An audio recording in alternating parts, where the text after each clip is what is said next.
ఆదేశాల మేరకు రాష్ట్ర వ్యాప్తంగా రెవెన్యూ సమస్యలపైన ప్రత్యేకమైన దృష్టి పెట్టి మన ఏలూరు జిల్లాలో కలెక్టర్ గారి ఆధ్వర్యంలో గతంలో ఏర్పాటు చేసిన మెగా గ్రీవెన్స్ డే అయితే ఏర్పాటు చేశాము.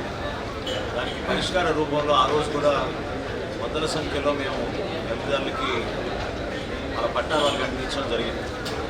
ఇది ప్రధానంగా ఒక 5-6 సంవత్సరాల క్రితం ఆనాటి ప్రభుత్వం చాలామందిని ఇబ్బంది పెట్టే పరిస్థితి తీసుకొచ్చారు.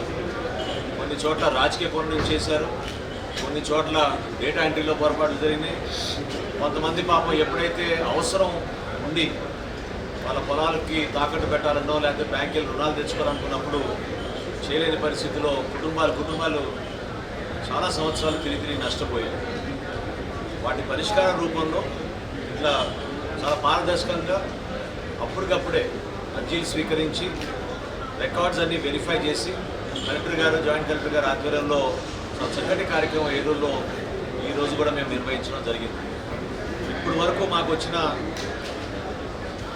అర్జీని ఆధారం చేసుకుని 290 మంది లబ్ధిదారులకి 74 ఎకరాలు 22A సెక్షన్ నుంచి తొలగించడం జరిగింది ఈరోజు. వీటితో పాటు గతంలో వచ్చిన అర్జీలు ఇంకొన్ని పెండింగ్ ఉన్నాయి, అది ఎండోమెంట్స్ డిపార్ట్మెంట్తో ముడిపడి ఉన్నాయి. కాబట్టి నెక్స్ట్ సమావేశం ఏదైతే ఏర్పాటు చేస్తామో అందులో ఎండోమెంట్స్ అధికారులు కూడా కూర్చోబెట్టుకుని ఇమీడియట్గా వాటి పరిష్కారం కూడా ముందు తీసుకెళ్లే విధంగా మేము అడుగులేస్తాం. కైకలూరులో సుమారు 774 ఎకరాలు, 741 ఎకరాలు, అది కూడా దాదాపు చాలామంది లబ్ధిదారులు ఉన్నారు. దాంట్లో 740 ఎకరాలు కూడా మొత్తం డాక్యుమెంటేషన్ అంతా పూర్తి చేసాం. CCLA గారికి పంపించి అది కూడా వారం రోజుల్లోపే దానికి కూడా పరిష్కారం మేము చూపిస్తాం. ఈరోజు కొత్తగా వచ్చిన అర్జీలు దాదాపు 202 వచ్చినాయి అర్జీలు. ఆ 202 అర్జీలని కూడా 15 రోజులు సమయం వెచ్చించుకుని ఆ 14 రోజుల్లో కూడా మేము ఇమీడియట్గా మరొకసారి ఇటువంటి సమావేశాలు ఏర్పాటు చేసి ఇదే విధంగా వాళ్ళకి లబ్ధి కలిగే విధంగా ఈ కార్యక్రమాన్ని ముందుకు తీసుకెళ్తాం. ఇది కొంతవరకు కష్టమైన పని, ఎందుకంటే ఉమ్మడి కృష్ణా జిల్లా ఒక్కోసారి రికార్డ్స్ వేరే ప్రాంతాల్లో ఉన్నా కూడా మనస్ఫూర్తిగా నేను అభినందిస్తున్నాను కలెక్టర్ గారిని. ఆ విధంగా చొరవ చూపించి ఆ రికార్డ్స్ అన్నీ మేము తీసుకొచ్చాం.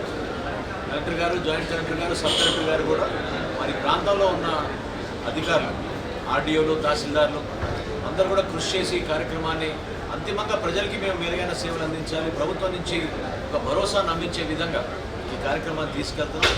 చాలా సంతృప్తినిస్తోంది. చాలామంది పెద్దలు కూడా పాపం ఎన్నో సంవత్సరాలకి మేము తిరుగుతున్నాం, మాకు సమాధానం లేక, పరిష్కారం లేక ఇబ్బంది పడ్డాం మేము, మా కుటుంబం అనే విషయం ప్రస్తావించారు. ఇప్పుడే వాళ్ళందరికీ కూడా మేము మెన్షన్ చేసిన ఈ 290 మంది లబ్ధిదారులకి 74 ఎకరాలు 22A కింద పరిష్కారం చేసింది ఈ రోజున ఇమ్మీడియట్గా ఈ రోజే వాళ్ళకి హ్యాండ్ ఓవర్ చేయడం జరిగింది.